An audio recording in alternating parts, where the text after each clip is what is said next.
So guys, atapang na ang buhay. Dito kami sa highway. Ayan. Highway yan, highway. Naglalakad kami. Wala naman si, ay maganda. Hinanap namin yung nagtawag sa amin, ay maganda. Wala naman, paglabas namin. Baka mamulan kami nun. Ay, Diyos, ano yun?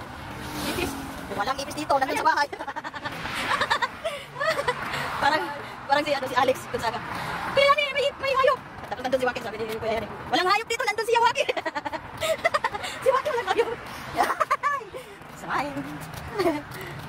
Kaya wala na mga sasakyan, dahil kami na. Yan. Meron pa. Parurot si Delibero. Oh, dito kami. Woohoo!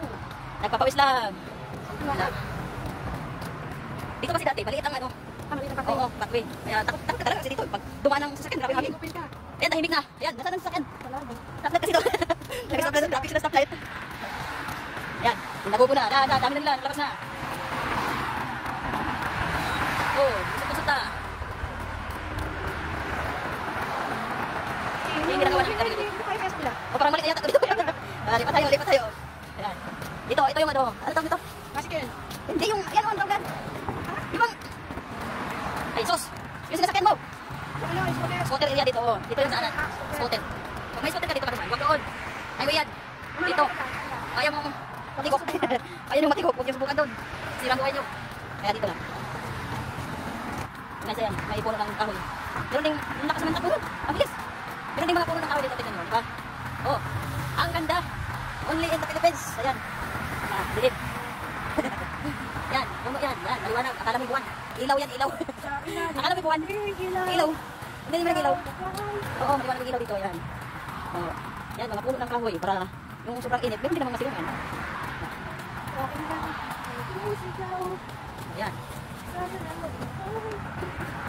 Hirapan. Naging hirapan. Bubuang ay. So madilim dito, malayo ang ilaw, pero dahil may kahoy, yan, nandun ang ilaw malayo. Kaya madilim. Madilim ang liwanag. Andun ang liwanag. Andito ang madilim. So ganun din natin guys. Ayan. Plus may WhatsApp na dito. Dati wala to, so ngayon meron na. Ganito ang gobyerno. Dito, pahalagahan ng mga tao. Mga commuters. Ayan, terminal yan. Oo. Parang hindi pa tapos. Hindi pa yata nagamit. Naka-aircon. Yun. So, liwanag na dito. Kung nga doon, nakapisan doon. Kita na ang aming mga mukasis. Kita na ang aming mga mukasis. Liwanag dito, walang anomalya. So guys, ito yung roundabout. Ito yung big roundabout sa Calcor. Yan. Roundabout yan. Malaki yung roundabout. Roundabout. Ang layo na namin ang aming narating. Dito kami sa highway naglakad. Hindi kami nagtago. Di ba malaki na ang space dito? Dati dito ay masikip. Ngayon, roundabout yan. May mga stoplight na. Dati walang stoplight yan. Kaya may disgrasya. So malapit na kami. Okay, around compound na. Mayaman pala ito kasama ko. So guys, nandito na kami sa loob ng compound. Oo nga. Tapos hindi yung magbigay eh. Miss Day. Miss Day. Back to you, Titi Boy. So ito yung right side sa compound. So guys, pasok na kami. Uwi na kami. Bye bye.